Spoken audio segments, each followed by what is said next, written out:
दोस्तों auto focus की cannon 5D Mark IV में ऐसी क्या सेटिंग है जो लोग कैनन 5D Mark IV को यूज़ करना पसंद करते हैं, क्योंकि एक परफेक्ट पिक्चर बनाने के लिए हमें हमारा एक्सपोजर कंप्लीट चाहिए होता है, हमारा वाइट बैलेंस जो है परफेक्ट चाहिए होता है, और साथ ही साथ में हमारा सबसे इंपॉर्टेंट जो टॉपिक है वो होता है हमारा फोकस मोड। फोकस मोड जो है वो हमारा आई डिटेक्शन के साथ में होना चाहिए और हमारा फोटो बिल्कुल शार्प आना चाहिए। तो कैनन 5D Mark IV के साथ में एक कुछ ऐसी फैसिलिटीज़ दी है जो हम किसी अदर कैमरा के साथ में नहीं यूज़ कर सकते। जैसे कि इसके नीचे के ब्रांड के बारे में बात की जाए तो हमारे पास आता है कैनन का 6D Mark II जो कि अभी अवेलेबल है। तो ऐसी कंडीशन में आपको कैनन 6D Mark II पर वो क्वालिटी मिल पाती है या आपको कैनन 5D Mark IV के ऊपर क्वालिटी मिलती है। तो चलिए Mark IV की कुछ ऐसी ऑटो फोकस की सेटिंग के बारे में बात की जाए, या आप नहीं करते हैं तो आप उसको सेटिंग कर लीजिए ताकि आप कैनन 5D Mark IV का पूरा अच्छे से फ़ायदा उठा सकें।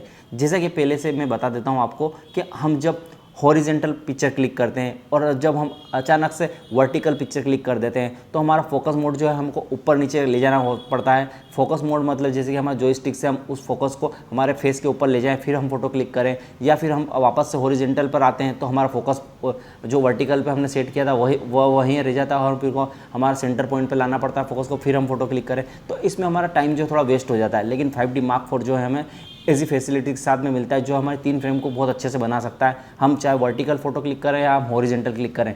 जैसा कि फ्रंट हमारा आड़ी फ्रेम के साथ में बनता है, उसके बाद हम खड़ी फ्रेम बना लेते हैं, फिर इस तरह से खड़ी फ्रेम भी बनाते हैं। तो हमें जो है अलग अलग फोकस मोड जो है बार बार सेट नहीं करना पड़ेगा। हमने जब हमारी फ्रेम को वर्टिकल बनाया है तो हम इस एंगल के वर्टिकल पर भी हम फोटो को अच्छे से, हमारे जो फोकस मोड को उसको अच्छे से सेट कर लेते हैं और फोटो को जैसा निकाल सकते हैं। इस मोड पर हम अगर हमारा कैमरा का फोटो पिक्चर क्लिक करते हैं तो हमारा कैमरा जो है इसी एंगल पर रहेगा और हमारा फोकस यहीं का यहीं रहेगा, उसे हमें अलग से सेट नहीं करना पड़ेगा। इसके बाद जब हम इस तरह से कभी फोटो क्लिक करते हैं तो हमारा इस एंगल पर जैसे ही फ्रेम जाता है तो हमारा फोकस हमें नया मिलेगा जो हमने पहले से सेट किया होगा। तो इन तीनों फ्रेम पर हमारा फोकस मोड जो है हमें 5D Mark IV के साथ में आसानी से मिल जाता है, जिसे हमें बार बार सेटिंग नहीं करना पड़ सकता है। और हमारा जो भी व्यक्ति फ़ोटो क्लिक कर रहा है या हमारा असिस्टेंट भी फोटो अगर क्लिक कर रहा है तो वो आपका परफेक्ट शार्प के साथ में आएगा और focus mode single focus point के साथ में बहुत अच्छे से फोटो क्लिक करेगा।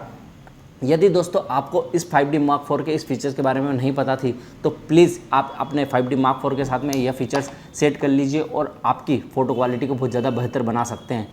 दोस्तों जैसा कि सिंगल फोकस पॉइंट पर हम समझते हैं कि हम जब भी फ़ोटो क्वालिटी निकालते हैं तो हमारा फोकस जो है हमारा आई डिटेक्ट पर होना चाहिए, जैसे कि हमारा सब्जेक्ट के सामने है आई डिटेक्ट पर। अब हम फोकस पॉइंट पर जाते हैं कैमरा ऑन करने के साथ साथ कि हमें फोकस पॉइंट क्या चाहिए, तो हम क्लिक करते हैं हमारे डिस्प्ले को और डिस्प्ले पर हम देखते हैं कि किस तरह से हमें हमारा फोकस पॉइंट सेट करना है। तो फोकस पॉइंट ये आ गया हमारा, और इसके बाद हम फोकस पॉइंट को जॉयस्टिक से यहाँ से इससे या फिर हमारा EMF स्विच जो है इससे हम स्विच को प्रेस कर हमारा जो फोकस पॉइंट चेंज करते हैं। यहाँ से हमारा फोकस पॉइंट चेंज हो रहा है, ठीक है। लेकिन ये हमारे साथ में तीनों फ्रेम के साथ में कैसे काम करेगा, जैसे कि मैंने इस सिंगल फोकस पॉइंट पर हमारा जो फोकस है वो सेंटर पॉइंट ले लिया। अब हमें खड़े फ्रेम पर चाहिए, तो खड़े फ्रेम पर हम कैसे लेंगे, जब हमने खड़ी करी हमारी फ्रेम तो हमारा फोकस पॉइंट कहाँ पर आ गया, यहाँ पर, ठीक है। इसको हम सेट कर देते हैं इस जगह, कुछ इस तरह से टच के माध्यम से भी आप कर सकते हैं। यहाँ पर हमने सेट कर लिया, ओके। अब हमारी फ्रेम का भी हमने इस तरह से हमने बना ली हमारे कैमरे की फ्रेम, तो हमें हमारा फोकस पॉइंट किस तरह का मिलेगा, तो इसको मैं क्लिक करके बता देता हूँ आपको। ये हमारा फोकस पॉइंट यहाँ पर हमने इस तरह से सेट कर लिया, ठीक है। एक पॉइंट नीचे उतार के मैंने सेट कर दिया ताकि आपको समझ में आ सके।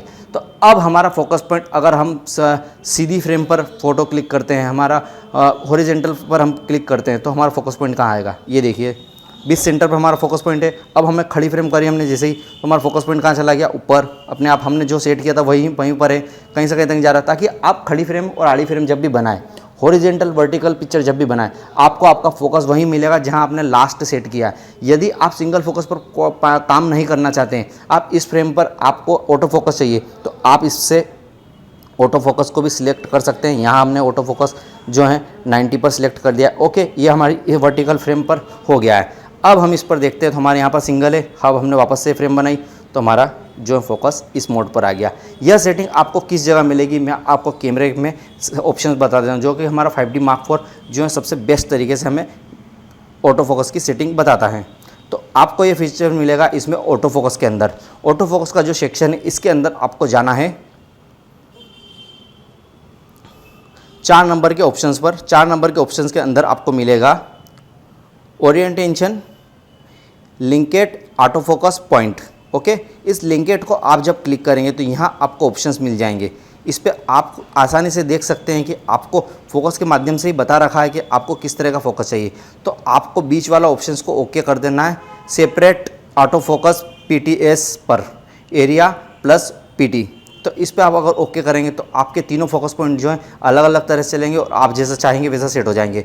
इस पर आप वर्टिकल और हॉरिजॉन्टल पर भी क्लिक कर सकते हैं। इस पर आपको फोकस दूसरे नहीं आ पाएंगे, इसलिए आप इसको यूज़ कीजिए। और ये जो है आपका सिंगल फोकस पॉइंट जो कि सेम हमेशा एक ही फोकस पर काम करता है। तो आप करिएगा इस पर ऑटो फोकस पर, ताकि आपको आपकी पिक्चर जो है जब आपको जैसी चाहिए वैसी मिल जाए। जैसे कि एक बार हम देख सकते हैं सिंगल फोकस पॉइंट ओके, आड़े पर हमारा फोकस पॉइंट बीच में है। और इस तरह से अगर हम खड़ा बनाना चाहते हैं तो अब आपको ये जो ऑप्शन इस तरह से मिल जाएगा। आप इनमें से कोई से भी फोकस जो है सेट कर सकते हैं कि आपको कौन से फोकस के ऊपर काम करना है, और आपको वही फोकस आपके आड़ी फ्रेम खड़ी फ्रेम जैसे आप चाहते हैं फ्रेम उस तरह से बन जाएगी। यदि आप इसको चाहते हैं कि हम चौथी फ्रेम के साथ में भी काम करें तो वो आपके आड़ी फ्रेम में ही आएगा और आड़ी फ्रेम पर जहाँ आपका सेटिंग था आपका कैमरे का वहीं पर रहेगा। ठीक है दोस्तों आपको इस तरीके से काम करना है कि जब भी आप फोटो क्लिक करें, वर्टिकल फोटो क्लिक करें, ओरिजेंटल फोटो क्लिक करें, तब आप आपका फोकस सेट कर लीजिए। और जॉयस्टिक से आपको 1% भी हिलाना नहीं है। और आप आपके MFN स्विच से आपका फोकस को चेंज कर सकते हैं। आप ऑटो फोकस पे काम करना चाहते हैं आड़ी फ्रेम के साथ में और हॉरिजॉन्टल फ्रेम के साथ में, तो आप सिंगल फोकस पॉइंट रख लीजिए। आप अगर वर्टिकल करते हैं और आपको चाहिए कि ऑटो फोकस चाहिए हमें वर्टिकल पर, तो आप वर्टिकल पर ऑटो फोकस को सेट कर लीजिए। वो फिर वर्टिकल पर आपका हमेशा ऑटो फोकस ही रहेगा और ऑटो डिटेक्ट करेगा। जो भी आपका इंटरेस्टेड पार्ट मिलता है आपको उस पर फोकस कर फोटो को क्लिक करेगा। इसी तरह से आप तीनों फ्रेम पर अलग अलग जो है फोकस मोड सेट कर आपकी फोटोग्राफी को बहुत ज़्यादा ईजी बना सकते हैं। और आपके कैमरे को आप ट्राईपोड पर, मोनोपोड पर लगाकर आसानी से वर्टिकल और हॉरिजॉन्टल कर आप फोटो क्लिक कर सकते हैं। इसमें आपकी फ़ोटो जो है ब्लर जाने के चांसेस बहुत कम से कम हो जाएंगे और आपकी फ़ोटो जो है बहुत ज़्यादा अच्छी शार्प आएगी। और आपका समय जो आप फ़ोटो क्लिक करते हैं उसमें बहुत ज़्यादा बचत होगी और आप फोटो बहुत जल्दी क्लिक कर पाएंगे। तो दोस्तों इसी तरह के कुछ फोटोग्राफी टिप्स एंड ट्रिक्स आपको इस चैनल पर मिलते रहेंगे। तो प्लीज़ हमारे इस वीडियो को लाइक कीजिएगा, शेयर कीजिएगा, चैनल को सब्सक्राइब करने के साथ साथ बेल आइकन को प्रेस करिएगा और हमारे साथ बना रहेगा नई नई फोटोग्राफी टिप्स साथ में। फिर मैं आपको मिलता रहूँगा, तब तक के लिए गुड डे।